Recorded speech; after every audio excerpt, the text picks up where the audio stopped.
Vem aqui. Fala o seu nome pra gente. Tayane. Tayane. Está pronta para começar?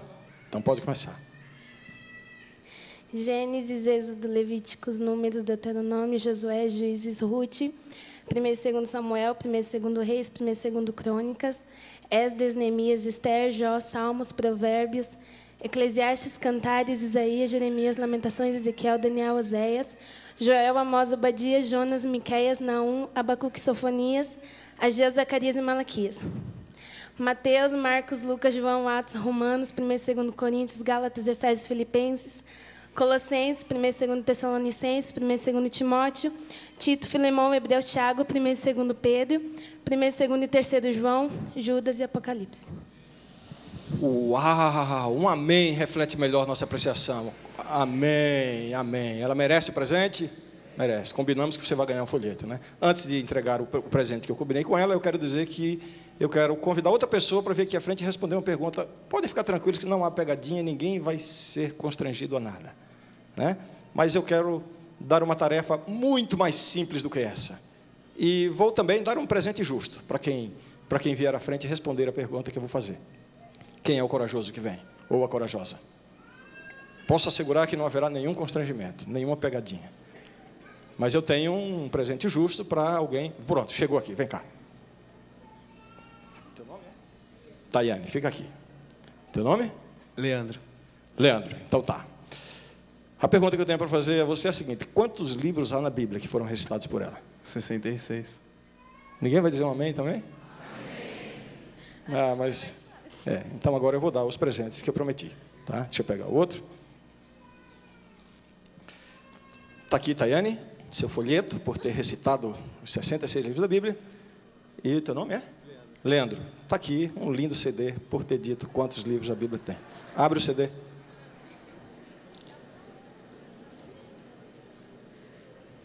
O que vocês estão murmurando aí? Hã? De quem é? Riane Junqueira. Uau, que CDzaço, hein? Tá feliz? Tô. Tá feliz? Muito. Se você não está feliz por receber um folheto, por que veio? Você não sabia que ia ganhar um folheto? Sabia? E por que agora está triste porque ganhou o folheto? É que eu vi que ele ganhou no CD. Ah, você viu que ele ganhou o CD. Então é o seguinte, vocês dois vão sentar e você vai prestar muita atenção no sermão que eu vou pregar agora. E todos os que murmuraram também vão fazê-lo. Muito obrigado. Por favor, abra a sua Bíblia no Evangelho de São Mateus, capítulo 20. Uau, eu fiz isso porque eu estava inseguro se a mensagem de hoje teria alguma aplicação para a minha igreja, mas com o que eu acabei de presenciar, eu acabo de confirmar que o sermão de hoje talvez seja o mais apropriado de todos os que eu já preguei aqui. Vamos lá. São Mateus, capítulo 20.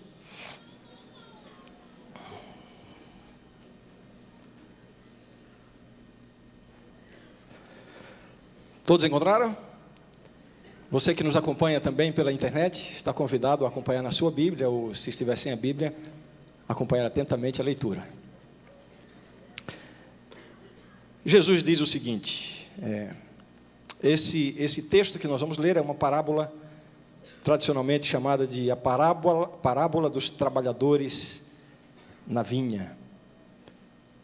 Diz assim: porque o reino dos céus é semelhante a um dono de casa, ou, segundo outra versão, a um proprietário que saiu de madrugada para assalariar trabalhadores para a sua vinha. E, tendo ajustado com os trabalhadores a 1 denário por dia, mandou-os para a vinha.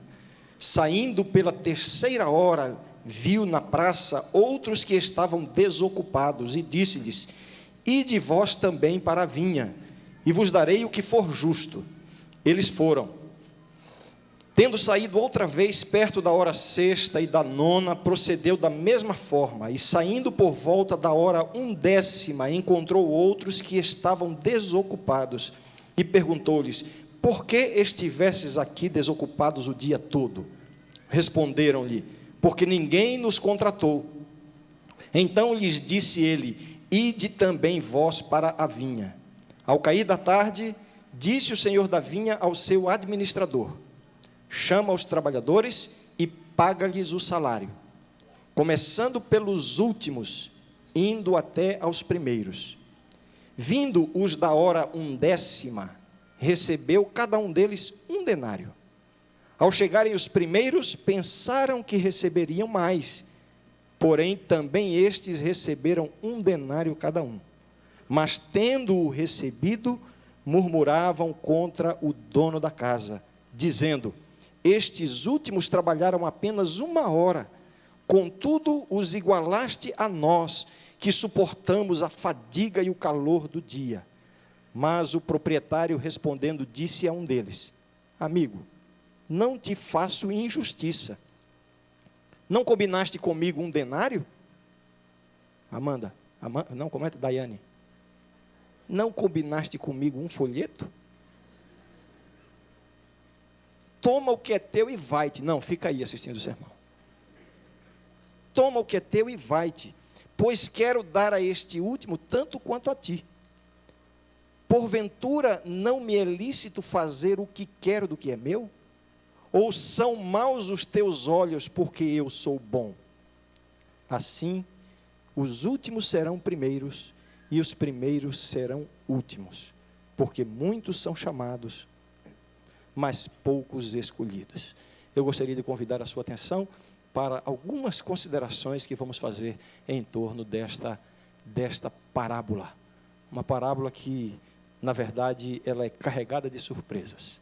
Eu vou fazer uma introdução para que a gente conheça um pouco melhor o texto e o contexto em que se encontra. Depois eu vou gastar alguns minutos trabalhando um pouquinho na interpretação dessa parábola. E, finalmente, a aplicação, as lições que podemos extrair dessa parábola. E as lições as lições centrais dessa parábola focalizam a graça de Deus. E aí está a parte principal do sermão. E eu vou dividi-la em 2 sessões. O Deus da graça e a graça desse Deus. Vamos então conhecer um pouquinho melhor a parábola. Eu gostaria de lembrá-los para permanecerem com a Bíblia aberta até o final da mensagem. Algumas informações sobre esse texto. A primeira delas, essa parábola que está entre as chamadas parábolas do reino, mas esta está registrada apenas no Evangelho de São Mateus. A exemplo do milagre sobre o qual eu preguei a semana passada, que estava registrado apenas no Evangelho de São Marcos. No Evangelho de Mateus nós encontramos aproximadamente umas 10 parábolas de Jesus que começam com essa expressão: o reino dos céus é como. E então Jesus conta uma história, uma ilustração para nos fazer entender aspectos, nos dar vislumbres, nos apresentar facetas do reino de Deus.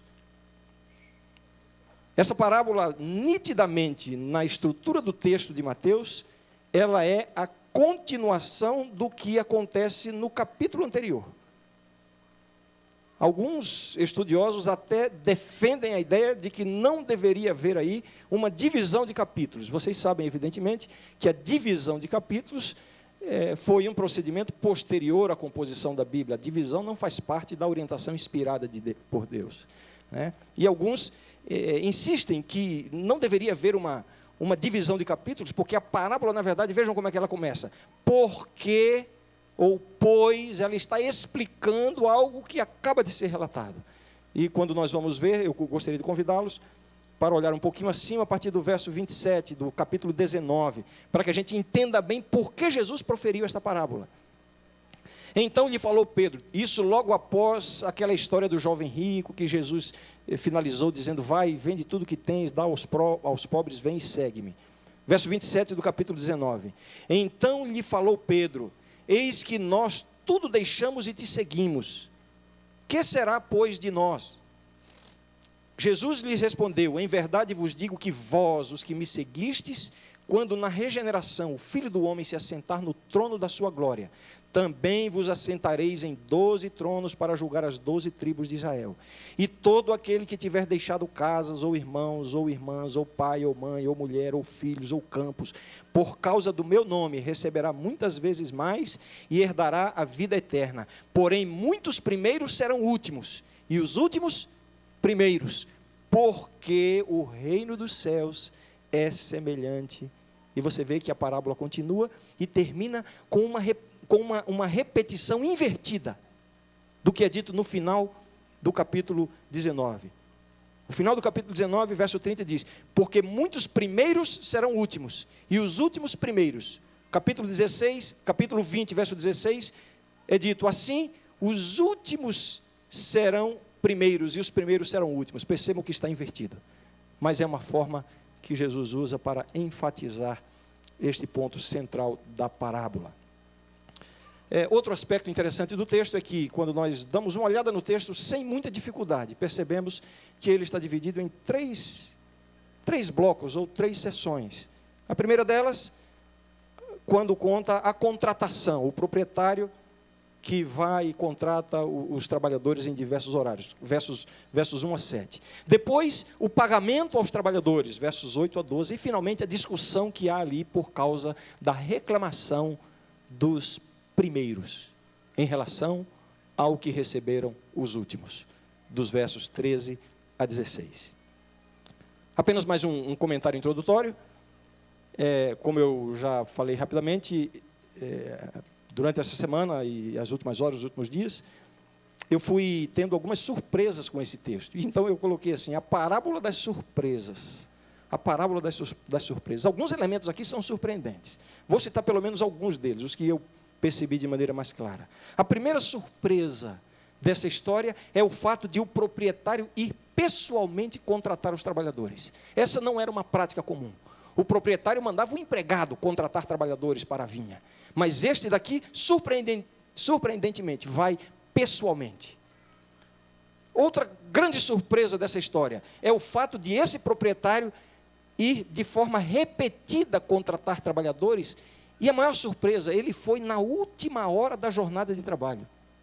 A jornada de trabalho, nesse contexto da época e cultura, ia das 6 da manhã às 6 da tarde. Então ele vai às 6 da manhã, contrata um grupo, vai às 9, vai ao meio-dia, vai às 3 da tarde, e aí ele vai às 5 da tarde, a 1/10 hora. Isso é surpreendente.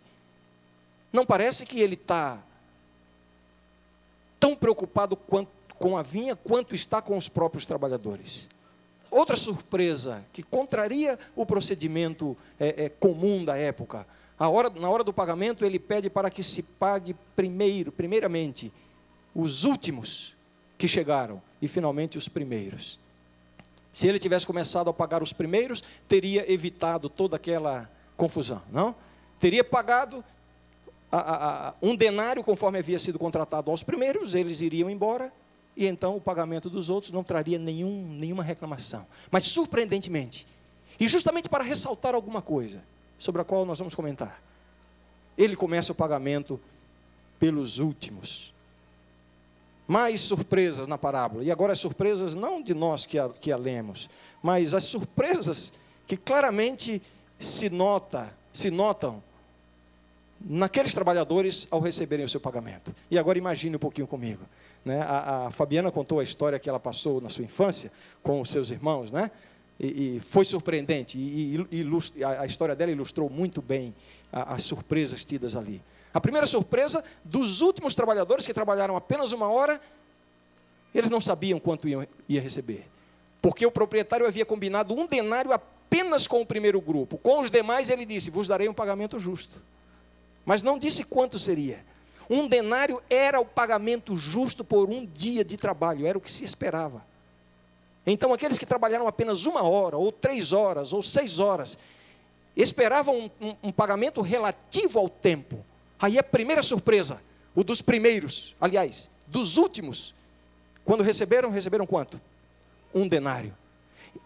Uma surpresa que na verdade contagiou todos os outros. Eu imagino agora aqueles primeiros que foram contratados por 1 denário, ao virem que aqueles com 1 hora receberam 1 denário, eu imagino que logo começaram a fazer as contas. Bem, 1 hora, 1 denário, então eu vou receber 12 denários. Uau!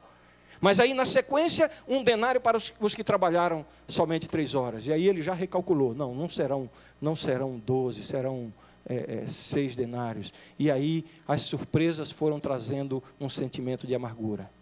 Finalmente, quando recebem 1 denário, eles estão completamente decepcionados. A parábola das surpresas. Me permita eu comentar um pouquinho agora sobre a interpretação dessa parábola. Essa parábola ela tem sido interpretada ao longo dos anos e dos séculos com diversas ênfases, diversos elementos. Vou comentar aqui talvez os mais usuais e mais comuns, né? Muitos estudiosos, ao lerem a parábola, ficam buscando um significado para cada detalhe dela. E a parábola é cheia de elementos. Quais são os elementos da parábola?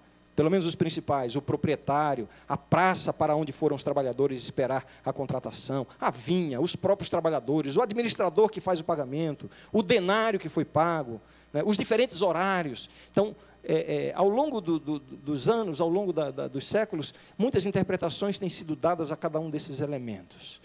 Sem precisar me aprofundar muito nessa explicação, eu relembraria que uma parábola, não se espera na interpretação de uma parábola encontrar significado para cada detalhe da parábola. Não é esta a intenção. As parábolas de Jesus, elas têm lições centrais. Os detalhes, muitas vezes, não têm nenhum significado dentro do aspecto dessas lições centrais. E, muitas vezes, os detalhes servem apenas para dar mais vivacidade, como se diz, mais dinamismo à história. Mas não precisamos buscar interpretações para cada um desses elementos. Há, por exemplo, uma interpretação antiga, né, que diz assim, que o começo do dia... Que essa parábola, os diversos horários representam a história da humanidade, como Deus tem chamado os seus filhos ao longo da história da humanidade, né? No começo do dia representa o período de Adão até Noé. Depois a 3ª hora de Noé a Abraão, a 6ª hora de Abraão a Moisés, a 9ª hora de Moisés a Jesus e a 1/10 hora de Jesus até o fim do mundo. Parece que faz sentido, mas não temos nenhum elemento para confirmar que Jesus tinha essa intenção. Bem, eu não vou comentar tudo que eu notei aqui por uma questão de tempo, né? Alguns interpretam essa parábola como sendo a forma e o método que Jesus usou para chamar os seus discípulos durante o seu ministério. Os primeiros que foram chamados se aplicam aos seus discípulos. Os últimos que foram chamados seriam os publicanos e pecadores, né? Outros interpretam essa parábola representando os diversos períodos com as fases da vida do ser humano, né? Os que foram chamados na infância, os que foram chamados na sua adolescência, na juventude, na maturidade, na velhice, enfim, né? Outros interpretam como sendo cristãos com diferentes graus de compromisso e fidelidade a Deus. Alguns interpretam o denário que foi pago como representando a salvação. Então, ao entregar o denário, isso representava como Deus dará a salvação. Isso, na verdade, contraria até o centro, a lição central da parábola, porque a salvação não pode ser obtida pelo trabalho, pelo esforço humano. Bem, eu quis comentar isso apenas para que nós vamos nos familiarizando com o texto e também com as diversas interpretações. Na verdade, buscando interpretar a parábola, nós encontramos alguns elementos que podemos interpretar com segurança. Esse sim, sem precisar buscar nos excedermos nos simbolismos, né? Mas alguns elementos seguros na interpretação. O primeiro deles, o proprietário, claramente representa Deus. A vinha representa Israel. Isso é muito claro, especialmente em Isaías, e também Isaías 5, e também em um texto de Jeremias, né? A vinha do Senhor, Israel, e por extensão a igreja, a vinha do Senhor, né? Os primeiros que foram chamados, né, representa claramente a nação judaica, os judeus, com quem Deus firmou um concerto. Por isso que apenas com os primeiros, o proprietário estabelece um contrato: vos pagarei 1 denário. Com os outros, ele chama na base da promessa: vos pagarei o que for justo. Mas com os primeiros foi feito um contrato, um concerto, representa muito bem a nação judaica.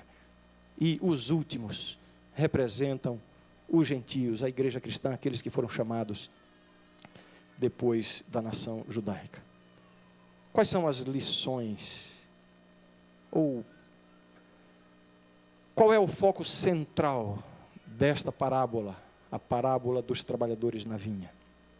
O foco central, nitidamente, é uma revelação, uma explanação, uma elucidação a respeito da graça de Deus. Ao contrário do que aparenta numa leitura superficial, de que a salvação vem como pagamento pelo trabalho. Uma leitura não precisa nem ser muito detida, já nos revela claramente que Jesus está ressaltando exatamente o contrário. A salvação, a entrada no reino de Deus, só é possível mediante a graça, não é conquistada pelo trabalho. O pagamento dado àqueles trabalhadores não tem nenhuma relação com o tempo ou o desempenho deles. Tanto é que uns trabalharam 12 horas, outros 9, outros 6, outros 3 e outros 1 hora. E receberam o mesmo pagamento. O pagamento não está relacionado nem com o tempo, nem com o desempenho. E sim com a soberana vontade daquele que faz o pagamento. E aí vem o elemento, a graça de Deus. Não é por merecimento. E para falar na graça de Deus, agora sim eu divido esse tema em 2 blocos. Quando dei a última olhada hoje pela manhã no sermão, eu concluí que não estou trazendo, pelo menos creio, não estou trazendo nenhuma novidade. Eu quero apenas relembrar a minha igreja esta verdade central do Evangelho. E quero convidar a sua inteira atenção para relembrarmos esses aspectos da graça. Vou dividir em 2 blocos. Primeiro eu quero falar um pouquinho sobre o Deus da graça, revelado nesta parábola. O Deus da graça, representado aqui pelo proprietário da vinha. O Deus da graça, em primeiro lugar, chama todos para o seu reino. Ele chama todos. Ele vai à 1ª hora, ele vai à 3ª hora, ele vai à 6ª hora, ele vai à 9ª hora, oferece oportunidade a todos. E ele chama para trabalharem na sua vinha.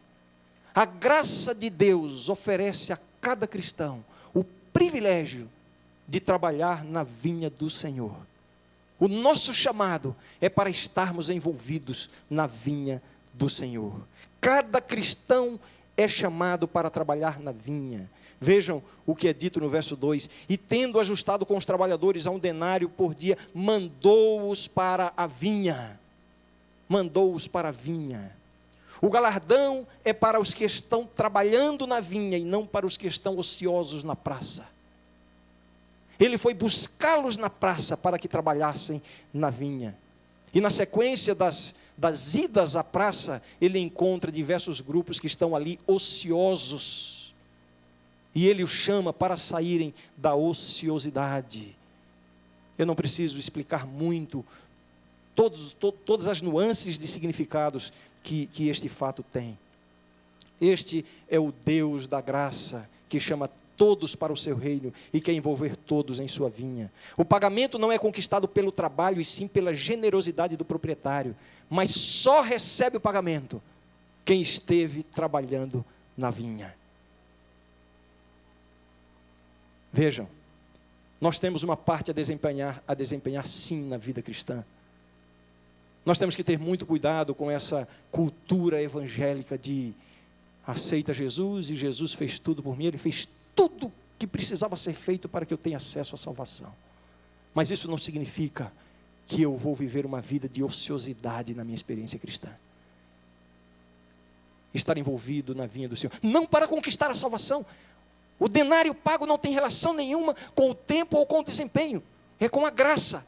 Mas nós temos uma parte a desempenhar, e muitas vezes uma parte dura. Não existe essa coisa de vida cristã vitoriosa sem muito esforço. Repito, não é o esforço para alcançar a salvação, isso é legalismo. Mas quando eu ouço Paulo dizendo assim, esmurro o meu corpo e o reduzo à servidão, eu vejo aí uma experiência de intenso esforço, de luta intensa. E é assim a vida cristã. Cada cristão é chamado para um esforço. Repito, eu estou com muito receio de que alguém me interprete mal. Não é o esforço para conquistar a salvação, mas sim o esforço para estar trabalhando na vinha. Quem não está na vinha do Senhor está ocioso aos olhos de Deus. Verso 6. Verso 6. A última parte do verso 6, a pergunta que o proprietário faz para aqueles que ficaram o dia inteiro na praça: por que estivesses aqui desocupados o dia todo? Meus queridos, se nós não estivermos trabalhando na vinha do Senhor, aos olhos de Deus, nós somos desocupados e ociosos. Eu às vezes fico muito preocupado, não apenas com os outros, comigo mesmo. Alguns que estão tão ocupados com os estudos e concentram todas as energias, projetos, sonhos e planos da sua vida na sua formação acadêmica. Que coisa maravilhosa, que coisa extraordinária. E sabem que isso tem a aprovação de Deus e se metem nisso. E usam isso como uma justificativa para a própria consciência de que não tem tempo, nem energia e muitas vezes nem interesse em estarem diretamente envolvidos na vinha do Senhor. Apesar de todos os seus esforços e toda a sua ocupação aos olhos de Deus, você é um desocupado. Não estar envolvido na vinha do Senhor significa estar ocioso. Alguns estão realizando grandes empreendimentos na vida, estão com projetos maravilhosos de crescimento, de assegurar o futuro, da educação dos filhos e produzir coisas, até com bons pensamentos de serem úteis no futuro à igreja ou às pessoas, etc. Mas estão tão empenhados em seus empreendimentos que usam isso como uma justificativa para estarem pouco envolvidos na vinha do Senhor. Aos olhos de Deus, apesar de todos os seus empreendimentos, todos os seus esforços e toda a sua ocupação, aos olhos de Deus você está desocupado, você é um ocioso. E isso se aplica a tantas outras coisas da vida. Estudos, empreendimentos, conquistas na vida não valem nada se você não está usando para cuidar da vinha do Senhor. Cada um de nós é chamado por Deus para uma missão na igreja, na vinha do Senhor. Essa missão não tem nenhum vínculo, não tem nenhuma dependência de ter cargo na igreja, ou de ter posição na igreja, ou de ser contratado pela igreja, não. É a missão que você desempenha na família, entre os amigos, no seu local de trabalho. Estar construindo o reino de Deus. Cada cristão é chamado para trabalhar na vinha do Senhor.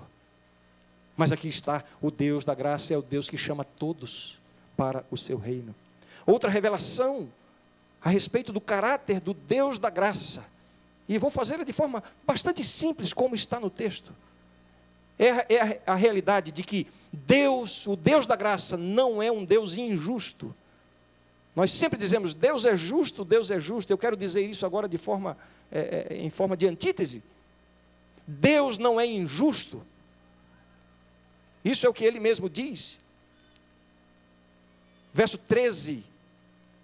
Mas o proprietário respondendo, disse a um deles: amigo, não te faço injustiça. Não te faço injustiça.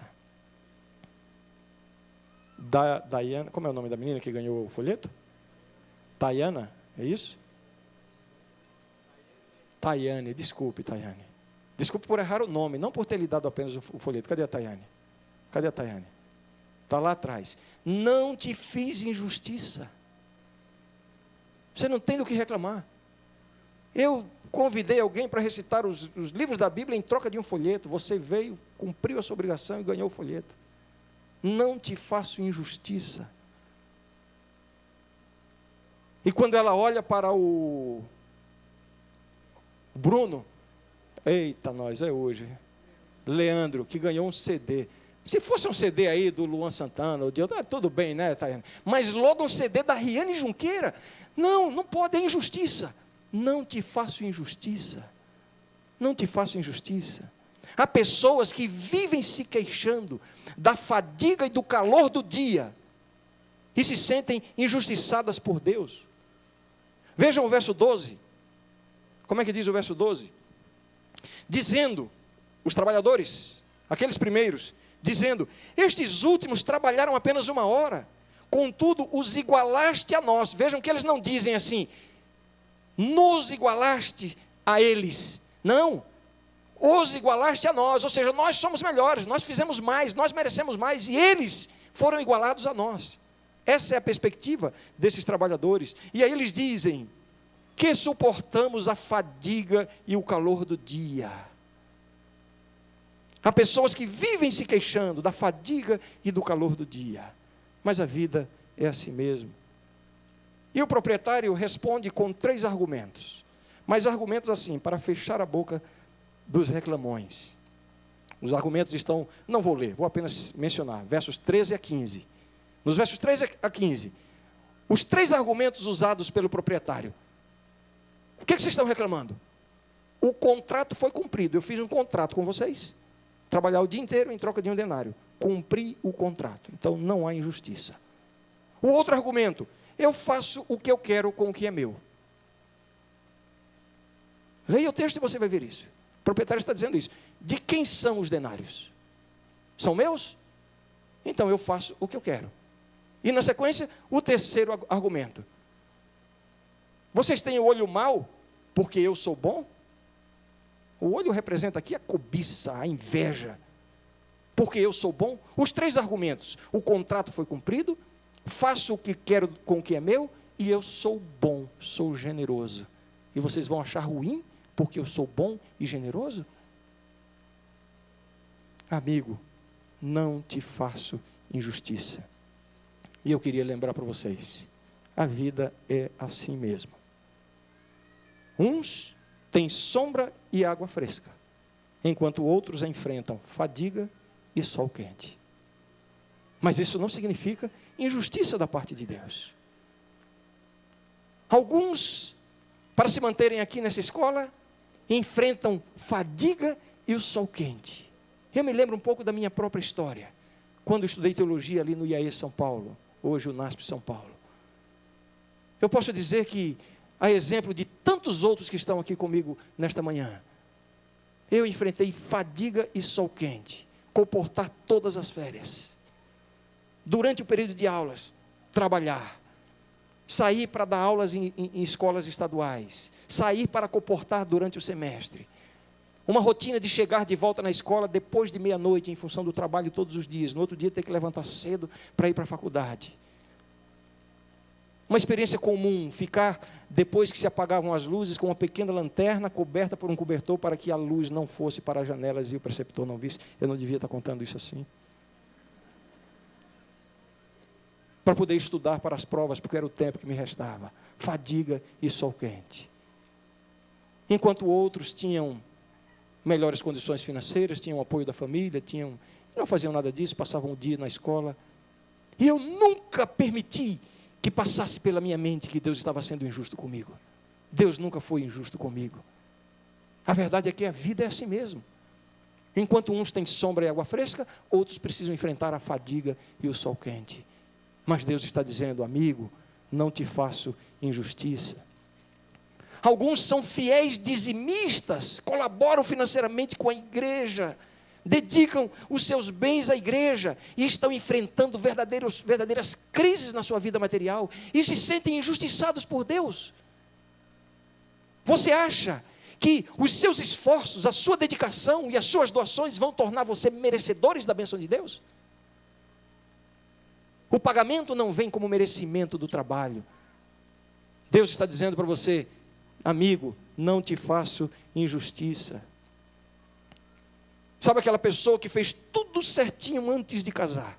Seguiu todos os conselhos, esperou o tempo adequado, observou, atendeu, fez tudo direitinho, casou e hoje o casamento está um desastre. Está traindo todas as melhores e as piores expectativas. E agora diz, Senhor, por que comigo? Eu fiz tudo certo. E tem a tendência de olhar para outros. Olha, aquela minha amiga, o jeito que ela vivia quando era solteira, agora veja que família maravilhosa ela tem. Olha aquele meu amigo. A vida é assim mesmo. Às vezes a vida nos apresenta surpresas e nós precisamos enfrentar fadiga e sol quente. Mas ouça o que Deus está lhe dizendo, amigo, não te faço injustiça. Outros educaram os seus filhos nos caminhos do Senhor, fizeram tudo para que os filhos fossem verdadeiros cristãos. E hoje enfrentam a dura experiência de terem os filhos afastados de Deus, nos caminhos do mundo. O primeiro sentimento é de culpa. Onde foi que eu errei? Ah, Senhor, onde está a promessa? Ensina a criança no caminho. Isso não é uma promessa, isso é um provérbio. O provérbio apresenta um princípio. O primeiro sentimento é de culpa. E muitos se queixam: Senhor, isso é uma injustiça. Onde estão os meus filhos? A vida é assim mesmo. Alguns vivem na sombra e água fresca, outros precisam enfrentar o sol e a fadiga. Mas Deus está lhe dizendo: amigo, não te faço injustiça. Isso não é injustiça da parte de Deus. Outros deixaram família, amigos, emprego para vir estudar aqui. Outros abandonaram projetos de vida para serem missionários. E agora estão aí, perdidos na vida, tudo deu errado. Sabe qual é a resposta de Deus para você? Amigo, não te faço injustiça. Os seus esforços, a sua dedicação, ao contrário do que Pedro quis insinuar quando fez a pergunta a Jesus no capítulo 19. Senhor, e nós que deixamos tudo, o que receberemos? Os nossos esforços, o nosso desprendimento não nos torna nem 1 milímetro mais merecedores das bênçãos de Deus, porque elas são o resultado unicamente da graça. E é por isso que Deus diz, representado aqui pelo proprietário da parábola: amigo, não te faço injustiça. Interessante é o tratamento que o proprietário dá a esses que estão reclamando de forma tão aguda. Ele os chama de amigo, ou o chama aquele que representa os outros, amigo. Qual é o primeiro pensamento que vem? E eu me senti tentado a fazer essa aplicação, mas depois, continuando meu estudo na preparação do sermão, eu tive mais uma surpresa. 3 vezes Jesus usa esse tratamento no Evangelho de Mateus, amigo. E em todas as 3, a pessoa envolvida estava errada. Jesus está aqui usando palavras suaves para fazer uma severa repreensão. A 3ª vez que ele usa foi exatamente para Judas. Amigo, palavras suaves. Fica aqui até uma lição para a gente, né? Quando você tiver uma dura mensagem a dar, use palavras suaves, a exemplo de Jesus. Estou pensando aqui que eu acho que a minha esposa já percebeu isso na Bíblia. De vez em quando a Mara, de vez em quando não, raramente, né, Mara? Raramente. Mas quando ela diz assim: meu bem, precisamos conversar. Eu já sei que vem bronca. Palavras suaves para uma dura mensagem. Esse é o Deus da graça. É o Deus da graça. É o Deus que chama todos para o seu reino, que quer todos envolvidos na sua vinha. É o Deus que não é injusto. E a respeito da graça desse Deus, além dos elementos que eu já mencionei aqui na primeira parte, evidentemente, ou talvez reforçando alguns deles, a graça de Deus revelada nessa parábola. Algumas informações tão óbvias, mas que é bom que as relembremos. A graça de Deus oferece muitas oportunidades ao pecador.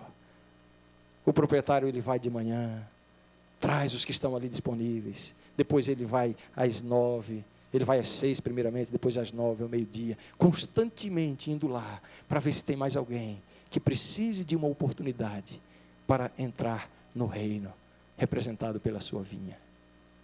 É a graça que oferece a oportunidade. Eu queria dizer para algumas pessoas aqui que eu não sei quem são, mas elas saberão quem são. Se você está se permitindo o mais leve pensamento de que você já está além do alcance da graça, eu quero dizer para você que é o diabo que está colocando isso na sua mente. Você precisa de mais uma oportunidade, Deus está dando essa oportunidade. Até a última hora. Isso não é uma justificativa para que você deixe a decisão para a última hora. Até porque nós não temos controle completo sobre a nossa decisão. A decisão ao lado de Deus, ela é tomada em resposta ao convite de Deus. e nós não temos controle sobre isso. Aceite o convite. E se você acha que foi muito longe, a graça ainda está acessível. Em decorrência disso, ou em continuação com isso, o segundo aspecto da graça de Deus. O primeiro foi esse, oferece muitas oportunidades. O segundo, aceita os melhores e os piores. O proprietário vai cedo pela manhã, certamente ali estão os melhores trabalhadores, os que levantaram mais cedo, os mais responsáveis, os mais dedicados, os mais interessados, já estavam lá no início do dia. E ele os chama para a sua obra, para a sua vinha. Mas depois ele vai a hora undécima, ao final do dia. E aí tem alguns que não estavam nas horas anteriores. Talvez relapsos, negligências, ou mesmo negligentes, ou mesmo preguiçosos. Os piores. Talvez estivessem ali, porque, talvez não, o texto nos diz isso, porque eles perguntam, o que é que vocês estão fazendo aqui desocupados o dia todo? E eles respondem, não houve ninguém que nos contratasse. Provavelmente eles eram visivelmente incapazes para a obra. E o proprietário desta vinha vai lá e o chama. Ele chama os melhores e chama também os piores. Ele pergunta apenas para os últimos o que estão fazendo, porque na verdade o proprietário quer ressaltar a negligência deles, porque eles não estavam lá no começo do dia. Alguns comentaristas dizem que eles estavam lá sim, mas recusaram o convite. Mas vendo no Espírito de Profecia, Ellen White diz que eles não haviam recusado o convite, porque eles não estavam lá na hora certa. No mínimo eram negligentes, preguiçosos, mas até a esses o Senhor convida. E em muitas fases da minha vida, digo mais, na maior parte da minha vida, tenho me sentido entre esses piores, mais incapazes, mais ineptos para o reino de Deus. Às vezes tomado de quase desespero. Mas como é bom quando eu lembro que Deus tem um lugar para mim na sua vinha, no seu reino. Ele tem um lugar para os piores. Nós queremos sempre os melhores. Quando eu era criança, nós íamos jogar futebol. Isso acontece até hoje, não somente quando era criança. Para o ímpar, para escolher o time. A gente sempre começa escolhendo dos melhores. Quem ganha para o ímpar, escolhe o melhor da fila. Na minha adolescência e juventude, eu quase sempre estava entre os primeiros. Quase sempre não, sempre estava, modéstia à parte, não me levem a mal. Quando eu estiver entre os últimos, aí eu penduro a chuteira. Mas nós queremos os melhores. No entanto, esse proprietário representando Deus, ele escolhe os melhores e os piores igualmente. De acordo com a minha experiência de jogador de futebol, de peladeiro, na infância, eu diria, Deus chama até o dono da bola. E quem joga futebol aqui sabe o que significa isso. Para quem não sabe, eu vou dar uma rápida explicação. O dono da bola, ele é dono da bola, porque ele sabe que se ele não for dono da bola, ele não vai ser escolhido por ninguém. Ele chega com a bola e diz, só joga se eu for escolhido. Pois Deus escolhe até o dono da bola. Qual é a sua condição aos olhos de Deus? Você se sente pecador, você está vivendo uma vida depravada, você está poluído, você está manchado pelo pecado. A graça de Deus está convidando você. Ele escolhe os melhores e os piores igualmente. Um terceiro aspecto da graça de Deus, desta maravilhosa graça, Amazing Grace. Ela é motivada pelo amor de Deus e não pelos méritos humanos. Essa informação está recorrente aqui em minha mensagem. A graça é motivada pelo amor de Deus. Ele dá um denário para todos. Isso aqui, nós não podemos querer aplicar isso, de que na vida eterna todos vão ter o mesmo galardão. Não é essa a mensagem da parábola. Mas o ponto central é que todos igualmente terão acesso à salvação quando aceitam a graça de Deus em sua vida. Não importa qual seja o tempo que você tem dedicado, ou qual tenha sido a sua performance na vida cristã. Eu olho principalmente para esse lado aqui da minha igreja, e vejo aqueles que foram contratados na primeira hora. Quantos aí estão? Uma vida inteira de dedicação ao Senhor. Mas eu vejo tantos, e olhando para mim mesmo, nem tanto para mim, mas para tantos outros, que têm sido chamados tardiamente, que têm dedicado pouco tempo, são recém-convertidos, receberão igualmente a entrada no reino. Por quê?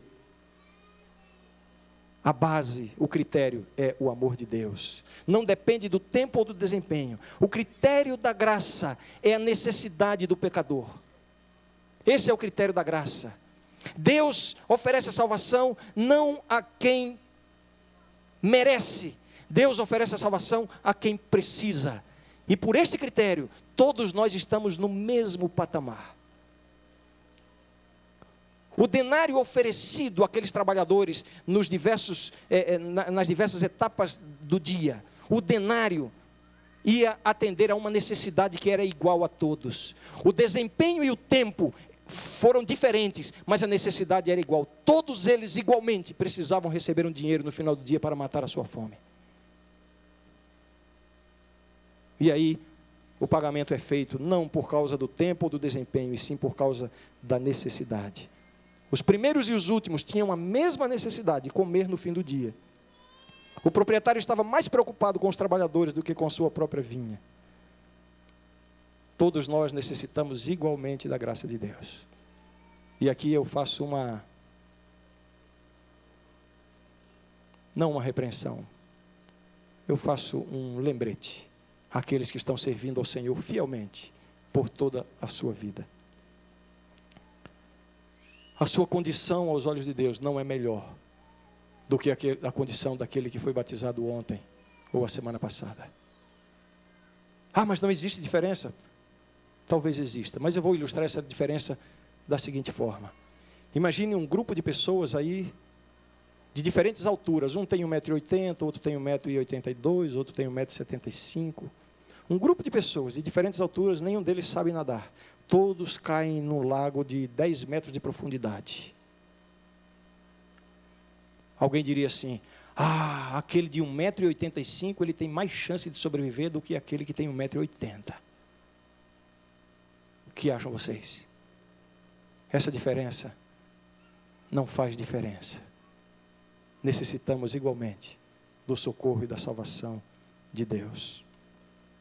Um último aspecto da graça de Deus: alcança os que estão completamente sem esperanças de salvação, representados pelos últimos que foram chamados, a hora 1/10. O que eles estavam fazendo na praça, onde se procuravam trabalhadores? O que eles estavam ali? Certamente lamentando o fracasso do dia. Não tinham esperanças de ser contratado. Quem iria fazer uma contratação faltando 1 hora para terminar a jornada de trabalho? Estavam ali famintos, necessitados e sem nenhuma esperança. Mas o proprietário desta vinha vai lá e os contrata. Esta é a atuação da graça de Deus. Esta maravilhosa graça. Amazing grace. A graça desse Deus maravilhoso. O Deus que chama a todos. O Deus que tem um lugar para todos na sua vinha. O Deus que não é injusto. Independente das circunstâncias da vida. Independente dos problemas que você tem enfrentado, das tragédias, das coisas erradas que têm acontecido na sua vida. Não lance sobre Deus a responsabilidade. Ele não é injusto. Ah, mas porque eu estou recebendo isso, eu não mereço. Sabe o que é que você merece? Então você quer trabalhar com Deus na base do merecimento? Então vamos lá. É isso que você quer? Você está se esforçando e se dedicando para receber as recompensas de Deus na base do merecimento? Então eu vou dizer o que é que você merece. A Bíblia diz: o salário do pecado é a morte. É isso que você merece. Qualquer coisa menos do que a morte já vem pela graça de Deus. Deus não é injusto, amigo, não te faço injustiça. Esse é o Deus da graça. E essa é a graça desse Deus. A graça que oferece muitas oportunidades. A graça que aceita os melhores e os piores. A graça que é motivada pelo amor e não pelos méritos humanos. A graça que alcança os que estão completamente sem esperança de salvação, porque acham que não tem mais possibilidade. Vem cá, Regina. Amazing Grace. Bem, eu estou falando assim em inglês porque essa canção é tão conhecida. que eu pedi que a Regina a cantasse na sua versão original. Com alguma relutância ela aceitou, mas foi o meu pedido. E enquanto ela canta, eu queria perguntar: será que tem alguém aqui hoje que está se sentindo longe do alcance da graça de Deus por alguma razão, e gostaria de dizer ao Senhor da vinha: Senhor, eu aceito o teu convite, eu quero renovar as minhas forças contigo? Ou talvez alguém que nunca tenha feito uma decisão ao lado de Deus e querer dizer nessa manhã: Senhor, eu aceito o teu convite, eu quero entrada no reino. Eu vou terminar a mensagem desta manhã fazendo uma oração por essas pessoas, se houver algumas pelo menos, que queiram dizer isso publicamente diante de Deus e da igreja, vindo aqui à frente durante essa canção. Você que quer renovar ou quer ser introduzido no reino de Deus e reconhecer que você precisa, mais do que ninguém, da graça transformadora e salvadora de Deus na sua vida, levante e venha aqui à frente pelos corredores para nós orarmos juntos.